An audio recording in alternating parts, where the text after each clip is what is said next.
नमस्कार, DD news पर आप देखना शुरू कर चुके हैं हमारा खास प्रोग्राम। इस वक्त मैं हूं लाल चंद्र सिंह। तो अगले 1 घंटे में हम देखेंगे कुछ ऐसी खबरें जिन पर चर्चा जरूरी है। ये चर्चा हम करेंगे अपने संवाददाताओं और खास मेहमानों के साथ। आज सबसे पहले बात करेंगे, प्रधानमंत्री नरेंद्र मोदी ने पीएम जनमन की जो पहली किस्त है वो जारी कर दी है। करीब करीब 1 लाख लाभार्थियों को ये जारी कर दी गई है। इस पर सबसे पहले बात होगी और उसके बाद आज की खास चर्चा ये होगी कि मिशन 2024 को लेकर क्या विपक्षी गठबंधन में बेसुरा राग भी आ रहा है क्या? ताज़ा खबर यह है कि मायावती ने साफ तौर पर कह दिया है ना। और भी बहुत सारी चीज़ें हैं, किस तरह एकला चलो यात्रा चल रही है कांग्रेस की, ये जो भारत जोड़ो न्याय यात्रा है, और कितनी और भी अंतर्विरोध है। इस पर आज की खास चर्चा। और इसके बाद बात करेंगे कि पश्चिम बंगाल में पुलिस, राज्य की पुलिस कह रही है कि गंगा सागर तीर्थ के लिए उनके पास मकर संक्रांति वाले अवसर पर बहुत अच्छा इंतजाम है। और इंतजाम की पोल तो खुली थी जब पुरुलिया में साधुओं की पिटाई का वीडियो वायरल हुआ था। इस पर करेंगे बात कि दावे में कितना दम है। और फिर बात यह भी कि आपने सुना होगा पहले कि कई लोग ये फैला रहे थे कि आडवाणी जी नाराज हैं प्राण प्रतिष्ठा से, राम मंदिर बनने से। अब आडवाणी जी ने लेख लिख कर जवाब दिया है और इस नैरेटिव को तोड़ा है, खुशी जताई है, पीएम मोदी की जमकर तारीफ की है। इन सभी मुद्दों पर होगी बात, लेकिन सबसे पहले इस वक्त की हेडलाइंस। कमजोर जनजातीय समूहों को मजबूत करने की दिशा में केंद्र की मोदी सरकार का बड़ा कदम। प्रधानमंत्री नरेंद्र मोदी पीएम जनजाति आदिवासी न्याय महाअभियान में हुए शामिल। वीडियो कॉन्फ्रेंसिंग के माध्यम से 1 लाख लाभार्थियों को पहली किस्त की जारी।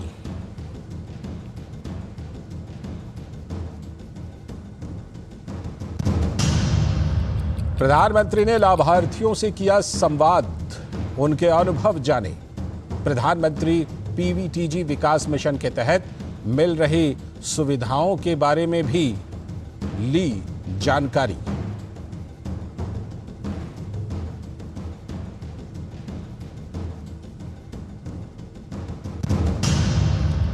विपक्षी गठबंधन में मायावती के शामिल होने या ना होने की खबरों के बीच बीएसपी सुप्रीमो ने लोकसभा चुनाव अकेले ही लड़ने की कही बात। अटकलों पर विराम लगाते हुए साफ किया, गठबंधन में उन्हें कुछ हासिल नहीं होता। लाल कृष्ण आडवाणी ने रामलला विराजमान की प्राण प्रतिष्ठा पर जताई खुशी। अखबारों में लिखा लेख, कहा यह भारत का समय है, सपना हो रहा है सच। प्राण प्रतिष्ठा समारोह में होंगे शामिल। 76वां सेना दिवस आज। लखनऊ में सेना दिवस परेड का आयोजन। जवानों ने किया अदम्य शौर्य और साहस का प्रदर्शन। थल सेना प्रमुख जनरल मनोज पांडे ने कहा, भारतीय सेना किसी भी स्थिति से निपटने के लिए पूरी तरह तैयार। भारतीय मौसम विभाग की स्थापना की 150वीं वर्षगांठ। उपराष्ट्रपति जगदीप धनखड़ ने किया कार्यक्रम का उद्घाटन। कहा 1875 से अब तक की यात्रा में मौसम विभाग के नाम कई उपलब्धियां।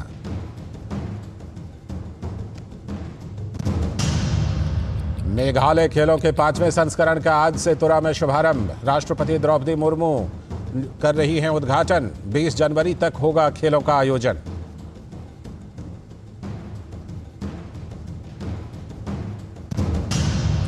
और उत्तरायण हुए सूर्य देवता। श्रद्धालु लगा रहे हैं पवित्र घाटों में डुबकी।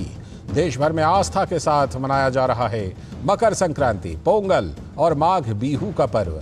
राष्ट्रपति, प्रधानमंत्री समेत कई गणमान्य लोगों ने देशवासियों को दी बधाई। तो ये थी इस समय तक की हेडलाइंस और अब देखते हैं खबरों को विस्तार से। बात सबसे पहले एजेंडे की और आज का सबसे पहला एजेंडा आज के सबसे बड़े कार्यक्रम को लेकर है जो प्रधानमंत्री नरेंद्र मोदी ने अब से कुछ ही देर पहले इसे किया है। तो प्रधानमंत्री नरेंद्र मोदी पीएम जनजाति आदिवासी न्याय महाअभियान में हुए शामिल।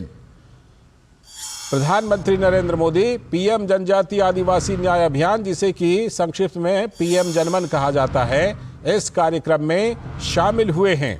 वीडियो कॉन्फ्रेंसिंग के जरिए पीएम जनमन और केंद्र की योजनाओं के लाभार्थियों से पीएम मोदी ने बात की है। और साथ ही पीएम ने वीडियो कॉन्फ्रेंसिंग के माध्यम से 1 लाख लाभार्थियों को पहली किस्त जारी भी कर दी है और प्रधानमंत्री ने 1 लाख लाभार्थियों को कुल 540 करोड़ रुपए की आवास की पहली किस्त जारी कर दी है। तो ये जो कार्यक्रम है और यह जो योजना है, कमजोर जनजातीय समूहों को मजबूत करने की दिशा में केंद्र की मोदी सरकार का एक और बड़ा कदम है।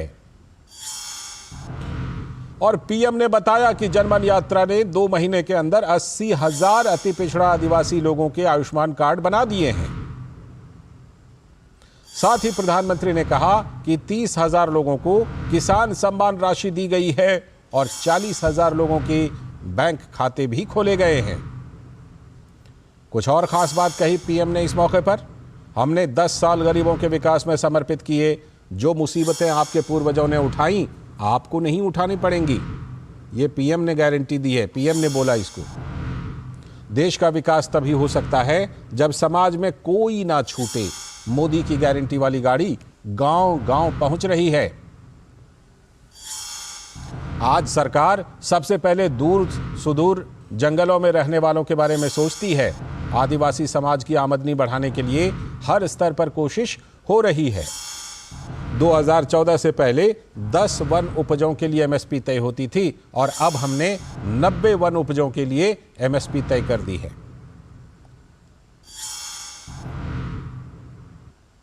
तो क्या कुछ खास कहा है प्रधानमंत्री नरेंद्र मोदी ने इस मौके पर, उसका एक अंश हम आपको सुनवाते हैं।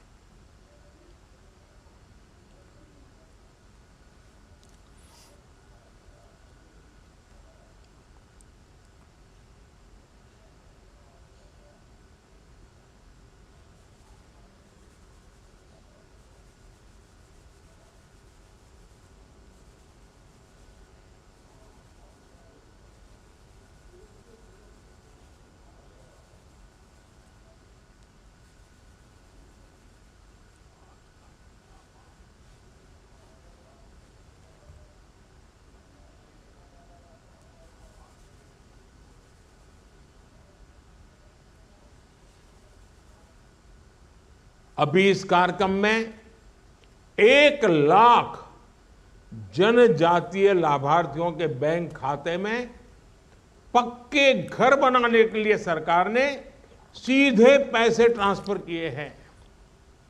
आपको अपना घर बनाने के लिए लगभग एक घर के लिए 2.5 लाख रुपए सरकार से मिलेंगे। और हां, बस घर ही नहीं मिलेगा, इतने से बात रुकने वाली नहीं है। बिजली का कनेक्शन मिलेगा ताकि आपके बच्चे पढ़ सके, आपके सपने पूरे हो सके। आपके नए घर में साफ पानी की व्यवस्था हो ताकि कोई बीमारी हमारे घर में ना आए और वो कनेक्शन भी मुफ्त दिया जाएगा। तो ये बातें आपने प्रधानमंत्री की सुनी, जो खास तौर पर जो पीएम जनमन को लेकर के उन्होंने पहली किस्त जारी की और जो केंद्र की योजनाओं के लाभार्थियों से वो जुड़े वीडियो कॉन्फ्रेंसिंग के जरिए। उसमें उन्होंने और भी कई महत्वपूर्ण बातें कही हैं जो हमने आपको बताई कि किस तरह से पीएम जनमन को लेकर उन्होंने किस्त जारी की। उन्होंने किस तरह से कहा कि दूर दराज में रहने वाले जो आदिवासी हैं वो सरकार की योजनाओं में प्राथमिकता में हैं। उनकी आमदनी को बढ़ाने की कई सारी कोशिशें की जा रही हैं और लगातार ऐसा काम हुआ है। बहरहाल बढ़ते हैं अगली खबर की तरफ, आज की खास चर्चा की तरफ। और आज की जो खास चर्चा है वो ये है कि किस तरह से विपक्षी गठबंधन में बेसुरा राग भी कई दल आलाप रहे हैं। 28 दलों से शुरुआत हुई थी, लेकिन अभी जब हाल में जब ऑनलाइन बैठक हुई थी तो उसमें 10 दल शामिल थे, उसमें भी 2 दलों ने हिस्सा नहीं लिया। तो इस तरह से आज मायावती ने भी ना कह दिया है, ये सबसे ताज़ा खबर है। और दूसरी तरफ जो कांग्रेस की भारत जोड़ो न्याय यात्रा है वो चल रही है, लेकिन वो अकेले कांग्रेस की ही चल रही है। इसी पर आज की खास चर्चा करने वाले हैं। कुछ प्रमुख बातों को पहले देख लेते हैं। विपक्षी गठबंधन में मायावती के शामिल होने या ना होने की खबरों के बीच बीएसपी सुप्रीमो ने साफ कर दिया है कि वो लोकसभा चुनाव अकेली ही लड़ेंगी। मायावती का जन्मदिन था तो अपने जन्मदिन पर मायावती ने कई अटकलों पर विराम लगाते हुए साफ किया है कि गठबंधन में उन्हें कुछ हासिल नहीं होता, कुछ मिलता तो है नहीं। वो गठबंधन करती हैं, उनको फायदा होता नहीं, इसीलिए अकेले लड़ेंगी। दरअसल कांग्रेस पार्टी मायावती का साथ लेकर और उनको गठबंधन में शामिल कर यूपी में अपनी स्थिति को मजबूत करना चाहती थी। कांग्रेस ने पूरी कोशिश की। तो जानकार मानते हैं कि मायावती इंडी गठबंधन में सीटों और पदों को लेकर मचे घमासान के बीच बीएसपी को लेकर अलग नेतृत्व नहीं चाहती थी कि एक तो पहले से ही वहां मारामारी मची है। इंडी गठबंधन की वर्चुअल मीटिंग में ये बात साफ हो गई थी कि कांग्रेस क्षेत्रीय पार्टियों के सामने अब और अधिक झुकना नहीं चाहती है, पहले ही बहुत अधिक झुक चुकी है। कांग्रेस अध्यक्ष मल्लिकार्जुन खड़गे को गठबंधन का चेयरमैन और नीतीश कुमार को कन्वीनर बनाने के प्रस्ताव को नीतीश कुमार ने खुद ही खारिज कर दिया था। नीतीश कुमार ने ही पटना में पहली बार 18 विपक्षी दलों को साथ लेकर गठबंधन की इस विपक्षी गठबंधन की नींव डाली थी। लेकिन नीतीश कुमार के कन्वीनर बनने की प्रस्ताव की चर्चा के बीच आधा दर्जन पार्टियों ने बैठक में शामिल होने से ही मना कर दिया। यानी वो लगता है नीतीश को कन्वीनर बनाने के पक्ष में नहीं है। इस बीच एकला चलो के साथ कांग्रेस पार्टी ने भारत जोड़ो न्याय यात्रा शुरू कर दी है, जिसमें बाकी विपक्षी दल शामिल नहीं हो रहे हैं। अभी तक बोले भी नहीं है कि हाँ शामिल होंगे हम। लेकिन राहुल गांधी की यात्रा से पहले उनके खास साथी मिलिंद देवरा ने कांग्रेस छोड़कर शिंदे सेना ज्वाइन कर लिया। ये बड़ी खबर महाराष्ट्र से, मुंबई से आई थी। मिलिंद देवरा भी उसी उपेक्षा की बात कर रहे थे जो कभी ज्योतिरादित्य सिंधिया ने, जितिन प्रसाद ने और आरपीएन सिंह ने की थी, और उसी के शिकार होकर वो भी चले गए। यानी कि कांग्रेस पार्टी की भारत जोड़ो न्याय यात्रा में तो उनके अपने युवा नेता ही नहीं जुड़ पा रहे हैं, बल्कि वो तो दूर जा रहे हैं। तो राहुल गांधी ने अपनी दूसरी यात्रा में न्याय को भी जोड़ लिया है। पहले भारत जोड़ो यात्रा थी, लेकिन गठबंधन में इस बात की आशंका है कि 15 राज्यों की यात्रा मुस्लिम बहुल इलाकों से ही क्यों है। ये चिंता खाए जा रही है कुछ पार्टियों को। विपक्षी पार्टियों को इस बात का अंदाजा है कि राहुल अपने पारंपरिक वोट बैंक के बीच मोहब्बत की दुकान लगाने गए हैं, तो सीटों को लेकर उनकी दावेदारी भी ज्यादा होगी। यही है चिंता का कारण। तो बड़ा सवाल यह है कि इंडी गठबंधन की चौथी मीटिंग में सभी 28 दलों को एक मंच से जनता के बीच जाने का निर्णय हुआ था, तो फिर राहुल गांधी की यात्रा का क्या मकसद है जो अकेले अकेले यात्रा कर रहे हैं? क्या कुछ राजनीतिक प्रतिक्रियाएं मिली हैं इस पर? सुन लेते हैं। अब आप खुद मिलिंद देवरा दे सकते हैं। मिलिंद देवरा की पिताजी मिलिंद देवरा खुद ये कांग्रेस पार्टी की दया से, सहयोग से मंत्री बने, नेता बने, और कांग्रेस पार्टी क्या दे सकते पता नहीं। मी विकासच्या मार्गावर जात आहे, मैं विकास के मार्ग पे चल रहा हूँ। बहुत बहुत धन्यवाद। किसको कितना न्याय मिलेगा ये पता नहीं, लेकिन इतना जरूर है कि अपने साथ होता अन्याय देखकर एक के बाद दूसरा कांग्रेस का नेता छोड़ रहा है। मिलिंद देवरा जी, जिनके परिवार 55 साल से कांग्रेस से जुड़ा था, उन्होंने भी कांग्रेस को टाटा बाय बाय बोल दी, क्योंकि न्याय नहीं। हमारी पार्टी अब देश में जल्दी ही होने वाले लोकसभा के आम चुनाव अकेले ही लड़ेगी, अर्थात किसी भी पार्टी व गठबंधन के साथ मिलकर ये चुनाव नहीं लड़ेगी। तो ये प्रतिक्रियाएं, आपने राजनीतिक प्रतिक्रियाएं देखी नेताओं की कि किस तरह से क्या कुछ चल रहा है विपक्षी गठबंधन में, और इसी पर आज हम चर्चा कर रहे हैं। ख़ास चर्चा हमारे साथ जुड़ रहे हैं हमारे सलाहकार संपादक विनोद मिश्र जी, साथ में अनुजा कपूर जी, बहुत बहुत स्वागत। भारतीय जनता पार्टी के प्रवक्ता, और लोकेश जिंदल जो कि राजनीतिक विश्लेषक हैं और कांग्रेस के समर्थन में बातें रखते हैं। बहुत बहुत स्वागत लोकेश जिंदल जी आपका भी। मैं शुरुआत विनोद जी से करता हूँ। विनोद जी, जिस तरह से अभी सबसे पहले ताज़ा खबर पर ही चर्चा कर लेते हैं। मायावती जी ने अपने जन्मदिन के मौके पर कह दिया ना, हमें कोई फ़ायदा नहीं होता। बड़ी कोशिश की कांग्रेस ने, कांग्रेस के नेताओं के बयान देखिए, यूपी कांग्रेस के नेताओं के भी और केंद्रीय कांग्रेस के भी, तो बड़ी कोशिश की, लेकिन मायावती जी ने फाइनली, जिसे कहते हैं ना कि लास्ट में बिल्कुल ना कह दिया। क्या वजह रही होगी विनोद जी, किस वजह से मायावती जी ने ना कह दिया? क्या ये जितनी जो कुछ जैसा चल रहा है, विपक्षी गठबंधन की जैसी बैठकें चल रही हैं, होती हैं, कुछ लोग शामिल होते हैं, कुछ लोग नहीं होते हैं, पद को लेके मारामारी है, इन सब चीज़ों को देखकर ही क्या मायावती जी ने ना कहा होगा क्या? लाल जी, आप कह सकते हैं कि आज का जो दिन है मकर संक्रांति का, और सूर्य जब जैसे उत्तरायण में आए हैं, तो ये बात तो तय है कि इंडिया गठबंधन पे जो एक तरह से ये सब सारी चीज़ें जो बादल छटे हुए थे, उसको एक तरह से मायावती ने आज एक तरफ से साफ कर दिया है कि इंडिया गठबंधन की स्थिति क्या है। और स्थिति को समझने के लिए जब आप इस बात को देखें कि पिछले दिनों से आप पूरे हफ्ते में आप देखिए कि चर्चा यही थी कि मायावती के साथ में भी कांग्रेस की बात चल रही है, और बीएसपी के साथ में अगर ये ऐसा हो तो 50% वोट का एक दावेदारी इंडिया गठबंधन के पास में होगा जब वो यूपी के इलेक्शन में जाएंगे। लेकिन ऐसा होते हुए दिखा नहीं, तो मायावती ने साफ कर दिया है कि वो अकेले जाएंगे। इसका मतलब वो न लेफ्ट है आप न लोग राइट है। रहिएगा, मैं लौटता हूँ। इस समय सीधे जरा अयोध्या जाना पड़ेगा, और अयोध्या में चंपत राय जी जो हैं वो प्रेस कॉन्फ्रेंस कर रहे हैं, उनको सुनते हैं।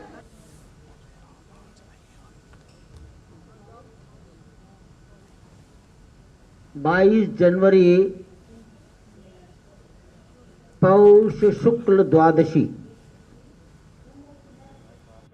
भारतीय कालगणना में कूर्म द्वादशी है।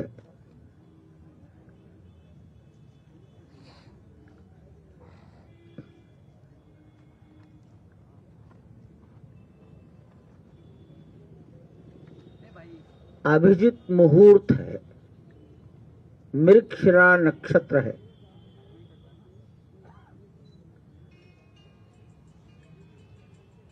प्राण प्रतिष्ठा दोपहर 12:20 पर प्रारंभ होगी।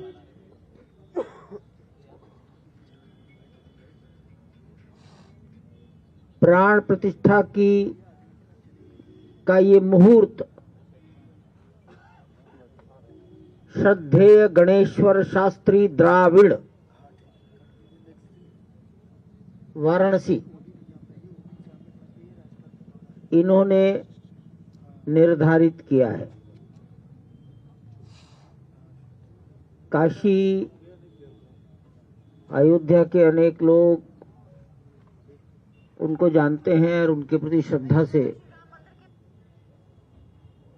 नमन करते हैं। कर्मकांड की संपूर्ण विधि वाराणसी के लक्ष्मीकांत दीक्षित जी,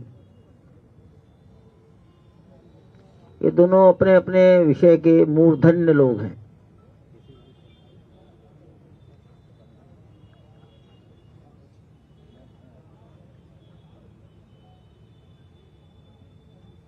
प्राण प्रतिष्ठा की पूजन विधि कल 16 जनवरी से प्रारंभ हो जाएगी।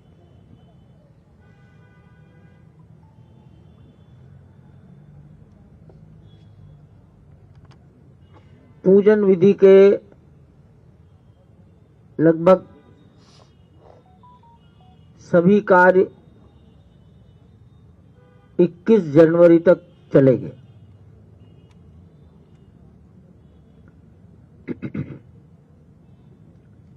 बाईस जनवरी को प्राण प्रतिष्ठा के लिए जो न्यूनतम आवश्यक पूजन विधि है वो होगी। जिस प्रतिमा की प्राण प्रतिष्ठा होनी है वो आप सब जानते हैं पत्थर की है।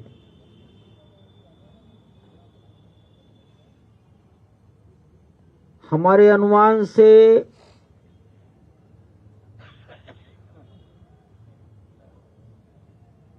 150 किलो से 200 किलो के बीच में उसका वजन होगा।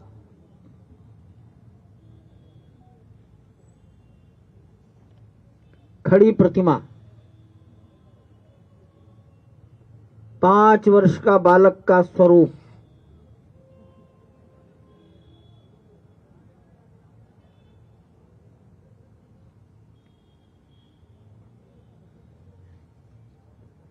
अठारह जनवरी को प्रतिमा गर्भगृह में अपने आसन पर खड़ी कर दी जाएगी।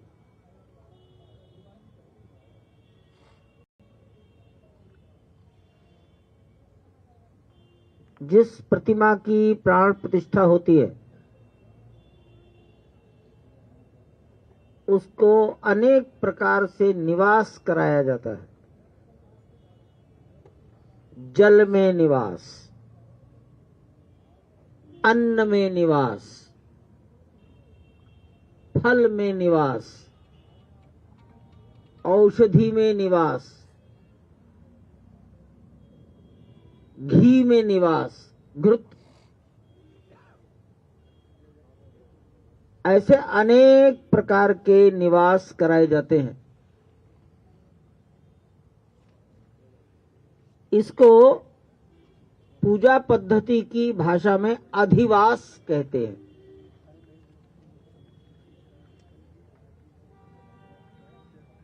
सामान्य रूप से ये बड़ी कठिन, सब आदमी इसको कर नहीं सकते इतने दिन, तो प्रचलन है जलवास, अन्नवास और शय्यावास।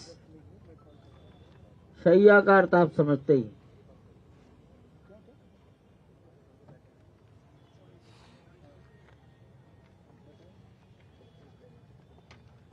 शय्यावास,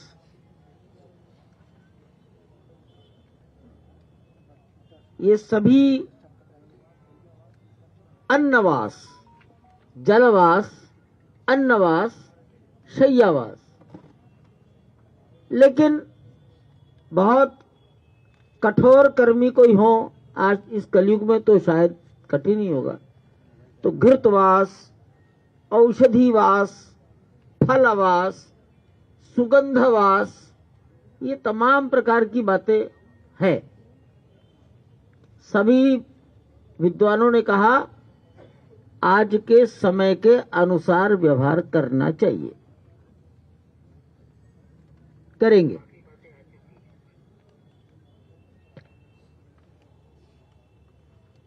गर्भगृह में गरिमामय उपस्थिति, जिनके सम्मुख सब काम होगा, वो भारत के माननीय प्रधानमंत्री जी,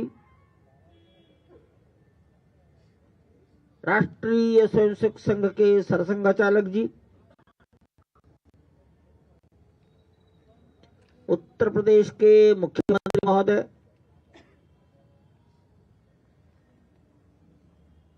श्री रामजन्मभूमि तीर्थ क्षेत्र के राष्ट्रीय स्वयंसेवक संघ के सरसंघचालक जी, उत्तर प्रदेश के मुख्यमंत्री महोदय,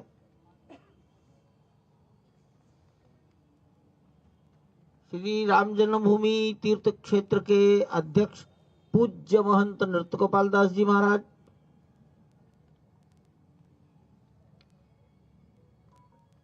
उत्तर प्रदेश की राज्यपाल महोदया,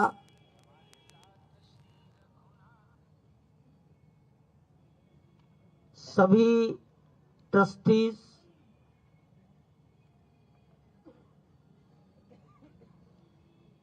लगभग 150 से भी अधिक परंपराओं के संत, धर्माचार्य,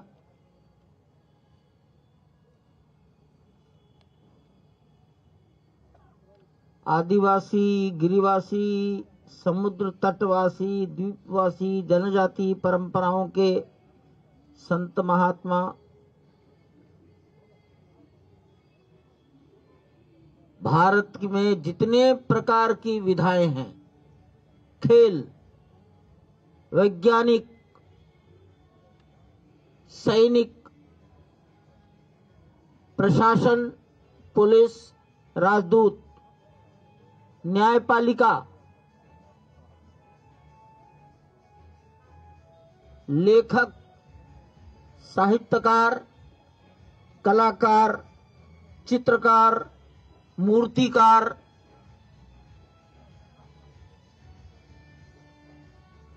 मैं अगर ये कहूं, आप जिस विद्या को भी सोच सकते हैं उसके श्रेष्ठ जन आमंत्रित किए गए हैं। और मैं ऐसा मानता हूं सब लोग आएंगे। पद्मश्री प्राप्त राम जन्मभूमि के लिए ही जिनके जीवन का उत्सर्ग हुआ, उनके परिवारों के आज कुछ जीवित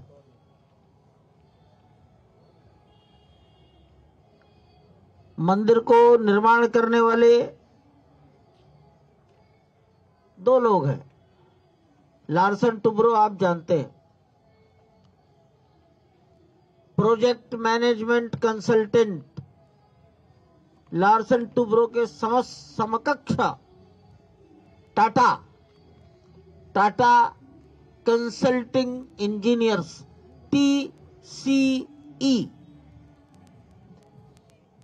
लेकिन इनके साथ एक बहुत बड़ी टोली है जिसको आप वेंडर, सब कॉन्ट्रैक्टर, कोई नाम दे सकते हैं। इनका सिलेक्शन लार्सन टुब्रो और टाटा ने मिलकर किया है। हर एक ने छोटे छोटे काम अपने जिम्मे लिए। सबका कोऑर्डिनेशन, सुपरविजन लार्सन टुब्रो और टाटा ने किया। ऐसे सबके रिप्रेजेंटेटिव इंजीनियर्स, सुपरवाइजर्स, ये भी एक बड़ी संख्या में साक्षी बनेंगे। मैं मानता हूं ये संख्या लगभग 500 रहेगी। इंजीनियरिंग ग्रुप, इसका नाम दिया जा सकता है इंजीनियरिंग ग्रुप। साधु संतों में सारा भारत,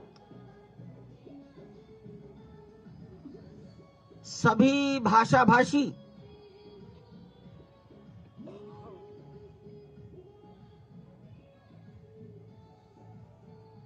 शैव परंपरा, वैष्णव परंपरा, शाक्त, शक्ति के उपासक,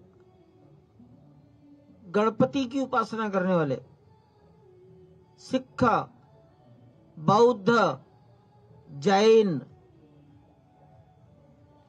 6 दर्शन है। सभी दर्शन, कबीरपंथी, वाल्मीकि, आसाम से शंकर देव की परंपरा, स्कॉन, रामकृष्ण मिशन, चिन्मय मिशन, भारत सेवाश्रम संघ, गायत्री परिवार, उड़ीसा का महिमा समाज, पंजाब के अकाली, निरंकारी, नामधारी, राधा स्वामी और स्वामीनारायण। स्वामीनारायण का मतलब गुजरात, जिनके प्रवर्तक छपिया में पैदा हुए। महाराष्ट्र का वारकरी, कर्नाटक का वीर शैव, लिंगायत, सभी लोग उपस्थित रहेंगे। प्राण प्रतिष्ठा शायद दोपहर के 1 बजे तक पूरी हो जाएगी। 12:20 से प्रारंभ होकर 1 बजे तक पूरी हो जाएगी। ये प्लानिंग की जा रही है।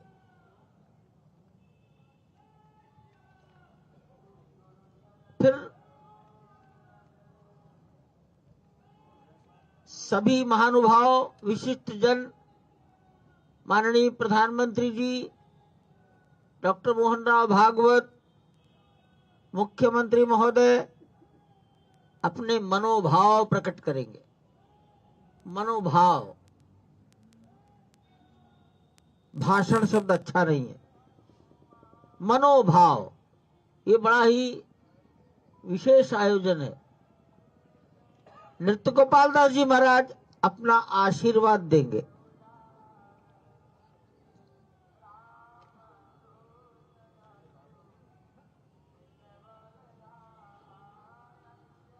इस कार्य में संभवतः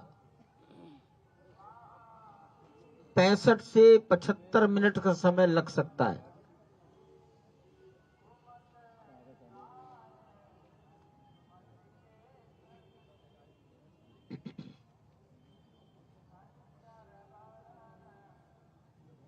मानसरोवर, अमरनाथ, गंगोत्री, हरिद्वार, प्रयागराज का संगम तट, नर्मदा, गोदावरी, नासिक, गोकर्ण कर्नाटक का, तो वहां समुद्र है। अनेक स्थानों का जल आया है। तमाम लोग श्रद्धा पूर्वक अपने अपने स्थानों का जल और रज यहां ला रहे हैं।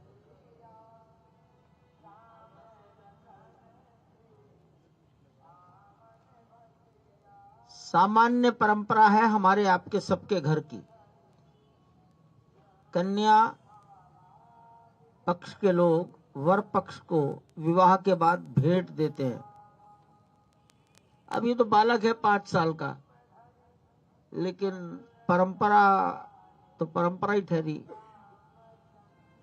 तो नेपाल का, दक्षिणी नेपाल का जनकपुर, वीरपुर, वीरगंज, ये मिथिला से जुड़ा हुआ क्षेत्र 1000 टोकरों में भार मतलब भेंट लेकर आया। अन्न है, फल है, वस्त्र हैं, मेवे हैं, सोना चांदी भी है। उसके बाद सीतामढ़ी के क्षेत्र के लोग आए, वो भी मिथिला है, जहां माता जानकी जी का जन्म हुआ, वहां एक पवित्र स्थान है, वहां से लोग आए। राम जी की ननिहाल मानी जाती है छत्तीसगढ़, वहां से लोग भार लेकर आए और ये क्रम निरंतर चल रहा है। ये समाज के उमंग और उत्साह आप सबके ध्यान में आ रहा होगा। एक साधु बैलगाड़ियों पर घी लेकर आए अपनी गौशाला का जोधपुर से। ये निरंतर कुछ ना कुछ हो रहा है।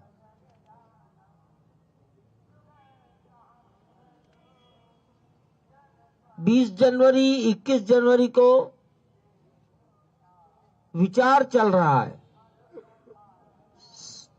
दर्शन बंद रहेंगे। भगवान का दर्शन, पूजन, आरती, भोग, शयन और जागरण पुजारी कराएंगे और अंदर जितने लोग रहते हैं वो उसमें उपस्थित रहेंगे। समाज आज जो 30,000 तक 25 से 30,000 दर्शक गण श्रद्धालु प्रतिदिन आते हैं, वो 20 और 21 को हम बंद करने का विचार कर रहे हैं, ताकि अंदर की व्यवस्थाओं में हमें सरलता हो सके। 8,000 तक कुर्सियां अंदर हम लगाएंगे।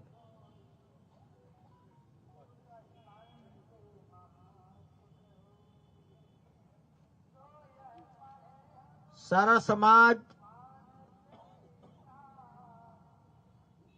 22 जनवरी को क्या करेगा, इसको मैंने अनेक बार निवेदन किया है। एक निवेदन किया माननीय प्रधानमंत्री जी ने, अन्य सब ने, स्वयं मैंने भी यथासंभव कहा, अपने अपने मंदिरों में सफाई।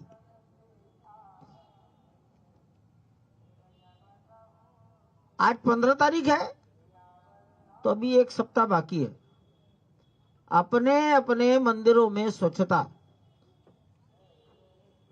मंदिर छोटा और बड़ा दोनों ही देवता के घर हैं। सब में भजन पूजन कीर्तन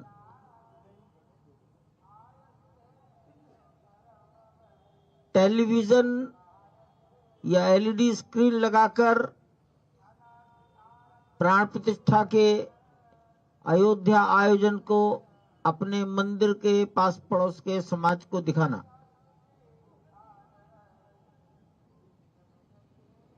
प्राण प्रतिष्ठा के पश्चात शंख बजाओ।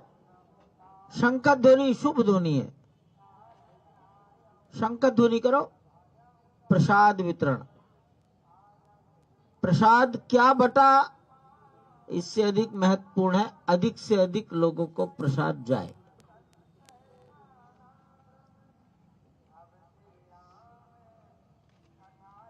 हमारे आयोजन मंदिर केंद्रित होने चाहिए।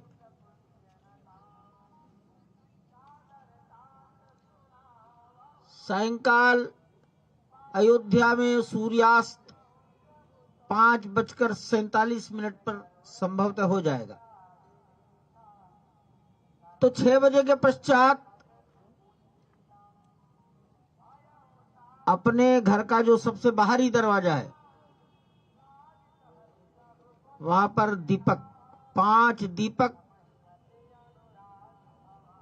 अपने प्रभु की प्रसन्नता के लिए।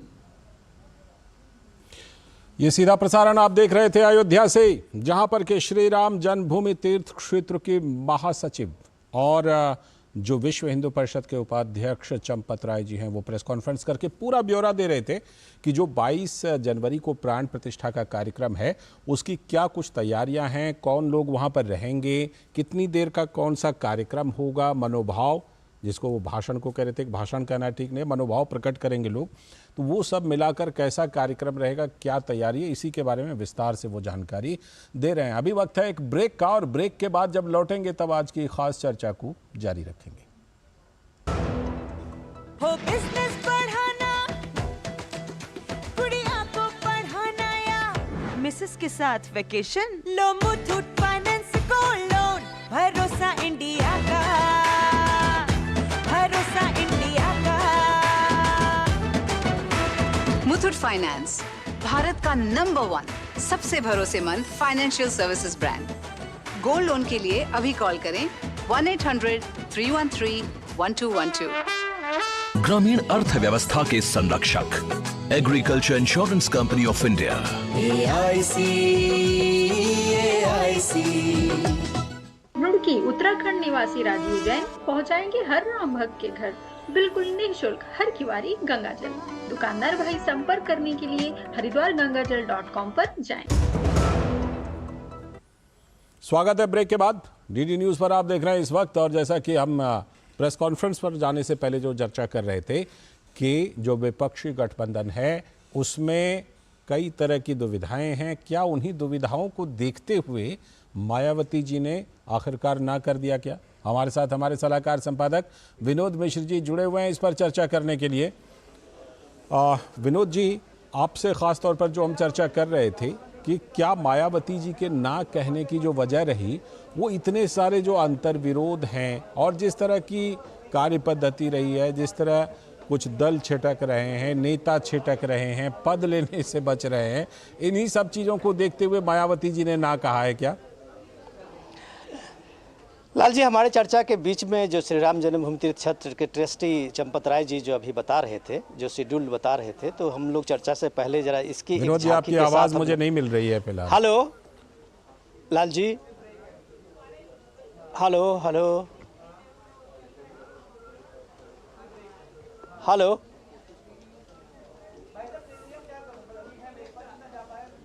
मिल रही है आवाज़?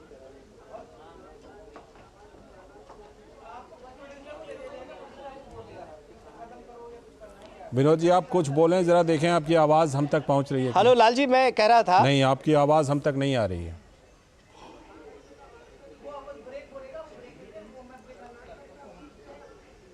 फिलहाल वक्त है एक ब्रेक का, और ब्रेक के बाद जब जुड़ेंगे तो बातचीत करने की कोशिश करेंगे विनोद जी से। हाँ। मोदी सरकार की गारंटी, हर घर पहुंचेगा नल से जल। अब तक 13.5 करोड़ से अधिक नल कनेक्शन, हमारा संकल्प विकसित भारत। रुड़की उत्तराखंड निवासी राजीव जैन पहुंचाएंगे हर राम भक्त के घर बिल्कुल निःशुल्क हर किवारी गंगाजल। दुकानदार भाई संपर्क करने के लिए हरिद्वारगंगाजल.com पर जाएं।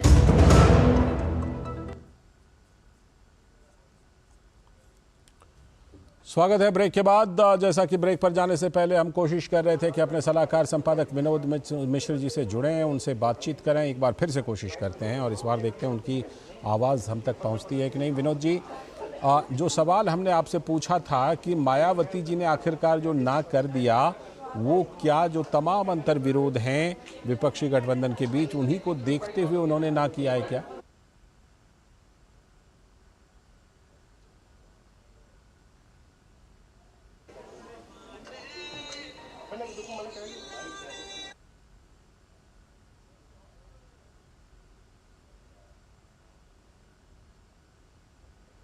लगता है फिलहाल विनोद जी से हमारा संपर्क नहीं हो पा रहा है। वक्त है अभी फिलहाल एक ब्रेक का, और ब्रेक के बाद लौटेंगे तो इस वक्त के सफ़र को आगे बढ़ाएंगे। रुड़की उत्तराखंड निवासी राजीव जैन पहुंचाएंगे हर राम भक्त के घर बिल्कुल निःशुल्क हर किवारी गंगाजल। दुकानदार भाई संपर्क करने के लिए हरिद्वारगंगाजल.com पर जाएं।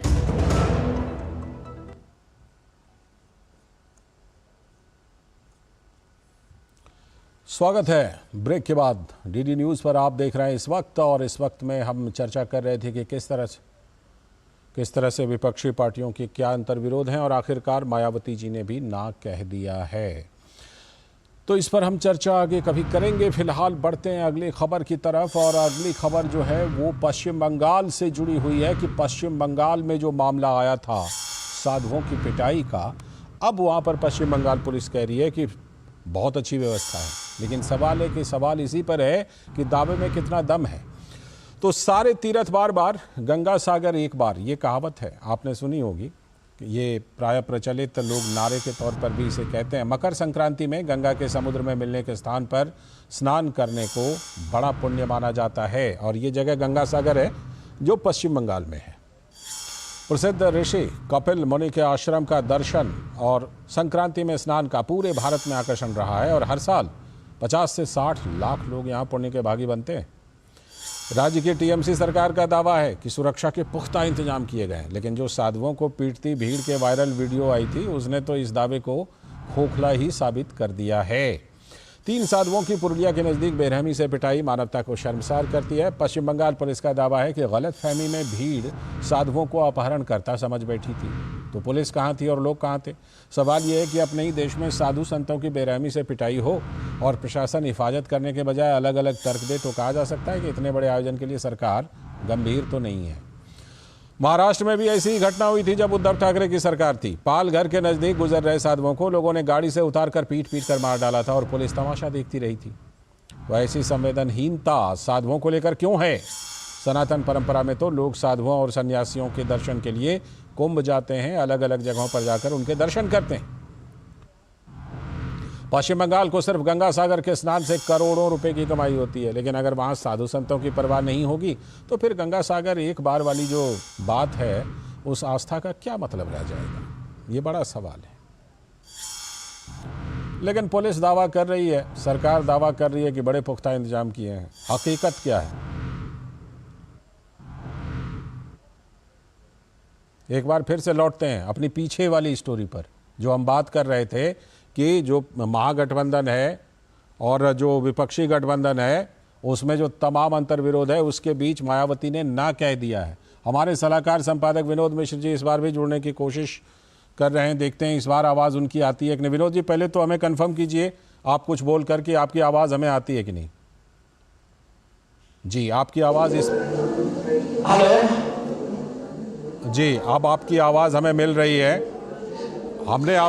हम आपसे ये जानना चाह रहे थे कि मायावती ने फाइनली ना कह दिया, क्या कुछ देखकर, ये जो तमाम अंतर विरोध है इसको देखकर? ये सारे अंतर विरोध के साथ जब आप अभी देख रहे थे, अभी आप बंगाल की स्टोरी चला रहे थे, तो हम अभी इस पर बात कर लेते हैं कि जो बंगाल की स्टोरी, जो पुरुलिया की घटना है, और आज आप देखिए कि पूरे देश में किस तरह से मकर संक्रांति को लेकर जो उल्लास है, जो हर्ष है, पूरी तरह से जो लोग श्रद्धा की डुबकी लगाने के लिए कहा जाते हैं। तो वो जो आप ये कह रहे थे कि आप उत्तर भारत के लोगों में, आप हम लोगों को एक सबसे पहले एक पुरानी कहावत प्रचलित है कि सारी तीर्थ बार बार गंगा सागर एक बार। बिल्कुल। और उस गंगा सागर का जिक्र करते हुए जब आप अपनी स्टोरी पढ़ रहे थे तो देखिए कि ये था कि वो उस समझने की जरूरत है कि पूरे हिंदुस्तान के लोगों की एक आस्था होती है कि वो एक बार गंगा सागर जरूर जाए और गंगा सागर में एक बार डुबकी जरूर लगाए। और इतना उल्लास और इतनी सारी चीज़ों के बीच जब वो साधु संतों वहाँ जाते हैं और साधु संतों का जो जाने के साथ ही लोगों की भीड़ होती है, दर्शनार्थियों की वहाँ एक ललक होती है। लेकिन जब आप बंगाल की स्टोरी भी पढ़ रहे थे तो आप देखिए कि उस समय में स्टोरी के साथ में कि वहाँ जब गंगा से आज मकर संक्रांति है, 30 से 40 लाख लोग वहाँ स्नान किया है। वहाँ इतने ज़बरदस्त वहाँ हर साल की ये लोगों का एक उल्लास होता है। लेकिन वहाँ प्रशासन की तैयारी क्या सामना आपके अगर 2 साधु को पीट के लोग पुरुलिया में एक तरह से अधमरा कर देता है तो आप कह सकते हैं कि अपने ही देश में अपने साधु और संतों को लेके एक राज्य सरकार एक हिफाजत के लिए उनको पूरी सुरक्षा नहीं दे पाती है जी। तो ये एक कह सकते हैं कि एक दुर्भाग्य है। एक संत जो कि रास्ते से गुजर रहे हैं, जो एक निर्विकार संत है, वो सारे नागा साधु संतु होते हैं। जो साधु संत हमारे सबसे अपने आप कह सकते हैं कि हमारे सनातन में वो सबसे आदरणीय हैं। और उनके आदरणीय को अगर वहाँ के पुलिस कहती है, इस बात का इस तर्क के साथ जवाब देती है, पुलिस सामने में आती है कि भाई ये तो एक र्यूमर था कि उनको लगा कि अपहरण करता है, तो क्या एक साधु को एक अपहरणकर्ता मानकर वहाँ ऐसी पिटाई करते हैं जो पालघर में आपने देखा था पिछले 1 साल पहले, जब आपने 2 साल पहले देखा था कि पालघर के हादसा में कि गाड़ी से जाते हुए संतों को वहाँ पे लोगों ने उतार के भीड़ ने पीट के मार दिया। कहा गया कि ये र्यूमर है, र्यूमर था कि वहाँ उठाने वाले लोग आते हैं और पुलिस वहाँ खड़ी थी। तो ये जो मानसिकता है, इस मानसिकता को समझने की जरूरत है कि इस देश में जो धार्मिक टूरिज्म है और जिस लोग लेके आप देख रहे हैं कि पूरे देश में एक नव चेतना का और एक सांस्कृतिक चेतना का जो उद्भव हुआ है, लोग जा रहे हैं अपने तीर्थ स्थलों पे जा रहे हैं, वहाँ के लोगों को इससे फ़ायदा हो रहा है। इस टूरिज्म से, ये पिलग्रिम्स के आने से देखिए कई राज्य जो हैं जो अपनी इकोनॉमी को कहाँ से कहाँ पहुँचा लिया है। जम्मू कश्मीर उसमें एक है, उड़ीसा का आप देख लीजिए, बाकी कई स्टेट का आप देख लीजिए, खुद आप अयोध्या का से लेके आप बनारस और मथुरा का देख लीजिए कि लोगों का कितना एक हुजूम चल पड़ता है अपने तीर्थ स्थलों को लेके।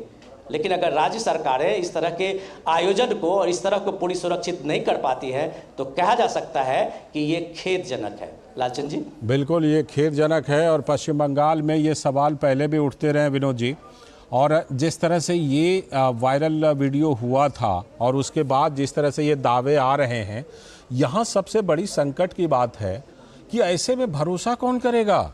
साधु संतों की तो छोड़िए, आम लोग भी ये कैसे भरोसा कर पाएंगे कि वहाँ जाएं और गंगा सागर के पुण्य को कमाएं? क्योंकि जब इस तरह की घटनाएं घटेंगी तो उनके मन में तो ये बात उठेगी कि वहाँ जाएं या नहीं जाएं।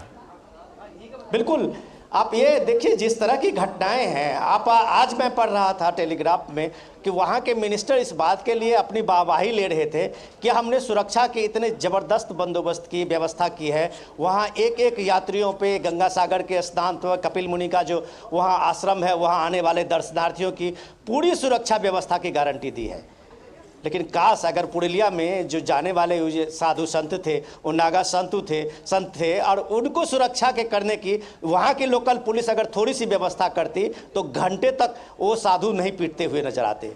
ये जो है, ये आप कह सकते हैं ये एपैथी है सरकार की जी, कि आप भगवा पहने हुए किसी संत को देख के आपके मन में जो संवेदना आना चाहिए वो नहीं आता है। आपको लगता है कि सब ऐसे ही होंगे। लेकिन आप इस आयोजन पे जब मकर संक्रांति की ललक है पूरे हिंदुस्तान में कि वो गंगा सागर जाते हैं और वो गंगा सागर जहां गंगा अंतिम स्थान पे पहुंच के वो सागर में मिलती हुई होती है, वो सबसे पवित्र स्थान माना जाता है। और वहां जाने वाले लोगों को अगर आप सुरक्षा नहीं मुहैया करवा पाएंगे तो ये बंगाल जाने की हिमाकत कौन श्रद्धालु कर पाएंगे, कौन संत कर पाएंगे? ये तो बंगाल के सरकार को लोग पूछते रहेंगे। लालचंद जी, ठीक है, आप हमारे साथ बने रहिएगा। और प्रसेनजीत दा भी हमारे साथ जुड़ चुके हैं, उनसे भी हम ग्राउंड रिपोर्ट जरूर लेंगे। फिलहाल वक्त है एक ब्रेक का। ब्रेक पर लौट करके ब्रेक के बाद फिर जरूर मैं प्रसेनजीत दा के पास चलूंगा, आपके पास भी आऊंगा।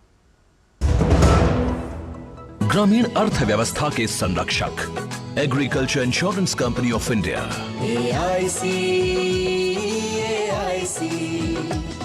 रुड़की उत्तराखंड निवासी राजीव जैन पहुंचाएंगे हर राम भक्त के घर बिल्कुल निःशुल्क हर किवारी गंगाजल। दुकानदार भाई संपर्क करने के लिए हरिद्वारगंगाजल.com पर जाएं। स्वागत है। ब्रेक के बाद हमारे साथ प्रसेनजीत बख्शी भी जुड़े हुए हैं हमारे संवाददाता कोलकाता से। प्रसेनजीत, सबसे बड़ा सवाल यही कि वो वीडियो तो मुझे लगता है लगभग सबने देखा होगा, पुरुलिया का वो वीडियो। उसके बाद भी पश्चिम बंगाल और टीएमसी सरकार कह रही है कि नहीं, सुरक्षा के अच्छे इंतजाम है। सवाल यह कि इस दावे में कितना दम, प्रसेनजीत दा? देखिए लालचंद, आप और विनोद दोनों का ही बिहार से काफी करीबी रिश्ता है। और लालचंद, मैं अगर गलत ना बोलूं तो आपके साथ बंगाल का भी रिश्ता बहुत अच्छा है। तो मेरा कहना यह है कि पूरे देश के दर्शकों को यह समझना चाहिए कि पुरुलिया का भूगोल क्या है। ये पुरुलिया रांची से सटा हुआ है और पुरुलिया में आधे से ज्यादा लोग हिंदी समझते हैं, बोल भी सकते हैं। जो एक झूठा नैरेटिव्स यहाँ की झूठे गवर्नमेंट और उसकी सरकार ने चलाने की कोशिश में थे पिछले कई दिनों से कि एक भाषा की कोई समस्या के कारण ये सब कुछ हो गया है। तो पुरुलिया में चाहे हो सौताल हो, चाहे हो महतो हो, चाहे हो मुंडा हो, सबको हिंदी समझ में आता है। ये एकदम गलत बात है वहां पे। और पूरे बंगाल में लोगों को यह समझाया गया है कि अगर कोई गिरोह वसन की कोई लोग हो तो वो किडनैपर है। अगर गिरोह वसन की कोई लोग हो तो वो खतरनाक हिंदू है, उसको पीटो। ये खास तरह से राम मंदिर की पहले ये जो कहानी है पूरे बंगाल में ये फैला दिया गया है और ये लोगों के दिमाग में घुस गया है। और इनको जैसे पालघाट में हुआ था ऐसे यहाँ पे इनको देखकर लोगों के मन में लगा कि ये किडनैपर है, क्योंकि लोगों को तृणमूल कांग्रेस के नेताओं ने यह समझा दिया है। ये कोई भाषा का समस्या नहीं हो सकता जिसको पुरुलिया के बारे में थोड़ा सा भी अंदाजा है। भाषा तो बहाना है। ये गलत तरीका से लोगों ये नैरेटिव चलाने की कोशिश में है। कितनी दूरी है झारखंड के बॉर्डर के पास? ये सुरक्षित नहीं है पूरे बंगाल में। एकदम ये झारखंड की बॉर्डर में है। यहाँ से या कोई किसी का तबीयत खराब होता है तो कोलकाता में डॉक्टर दिखाने के लिए नहीं आते और रांची चले जाते हैं। जी। वहां पे लोगों को मान बाजार में, ये जो जगह है मान बाजार में, लोगों को हिंदी समझ में नहीं आता। ये इतना बेवकूफ मैं नहीं हूं कि मुझे ऐसा समझाया जाए और मैं समझ जाऊं। जी ठीक है, ये बिल्कुल साफ है कि देखिए इस वीडियो ने तो बहुत कुछ पोल खोल दिया। अब चाहे जितना भी सरकार और पुलिस दावा कर ले, जाहिर सी बात है कि बड़ा सवाल लग गया है। बहुत बहुत शुक्रिया दादा जुड़ने के लिए। विनोद जी आपका भी शुक्रिया जुड़ने के लिए। वक्त है अभी एक ब्रेक का और ब्रेक के बाद जब लौटेंगे तो करेंगे एक और बड़ी खबर पर बात। रुड़की उत्तराखंड निवासी राजीव जैन पहुंचाएंगे हर राम भक्त के घर बिल्कुल निःशुल्क हर किवारी गंगाजल। दुकानदार भाई संपर्क करने के लिए हरिद्वारगंगाजल.com पर जाएं। स्वागत है ब्रेक के बाद और एक और बड़ी खबर की चर्चा कर रहे हैं हम लोग। और ये बहुत ही महत्वपूर्ण खबर है जो कि पहले कुछ और कहा जा रहा था, हकीकत कुछ और निकला। वरिष्ठ नेता लालकृष्ण आडवाणी ने रामलला विराजमान की प्राण प्रतिष्ठा पर खुशी जताई है।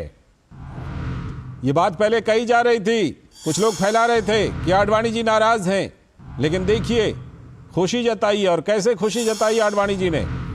आडवाणी जी ने अखबारों में लिखा लेख और कहा ये भारत का समय है और सपना सच हो रहा है। खास तौर पर आडवाणी जी ने ये बातें कही हैं अपने लेख में, अपने आर्टिकल में। साथ ही लालकृष्ण आडवाणी अयोध्या में होने वाले राम मंदिर प्राण प्रतिष्ठा समारोह में शामिल होने वाले हैं, ये बात भी कही गई है। लालकृष्ण आडवाणी ने लिखा है कि अयोध्या में राम मंदिर बनेगा, ये तो नियति ने पहले ही तय कर लिया था। दरअसल आडवाणी ने हिंदी साहित्य की पत्रिका राष्ट्र धर्म के लिए राम मंदिर निर्माण एक दिव्य स्वप्न की पूर्ति इसी शीर्षक से एक आर्टिकल लिखा है। और उन्होंने खास तौर पर प्रधानमंत्री मोदी के लिए बात कही है। जब पीएम मोदी प्राण प्रतिष्ठा करेंगे तब वे हमारे भारतवर्ष के प्रत्येक नागरिक का प्रतिनिधित्व करेंगे। उन्होंने प्रार्थना भी की, मेरी प्रार्थना है कि यह मंदिर सभी भारतीयों को श्री राम के गुणों के अपनाने के लिए प्रेरित करेगा। आडवाणी जी ने यह खास तौर पर लिखा है। तो बड़ा सवाल यह है कि क्या आडवाणी जी की नाराजगी का नैरेटिव फैलाने वालों को जवाब मिल गया क्या?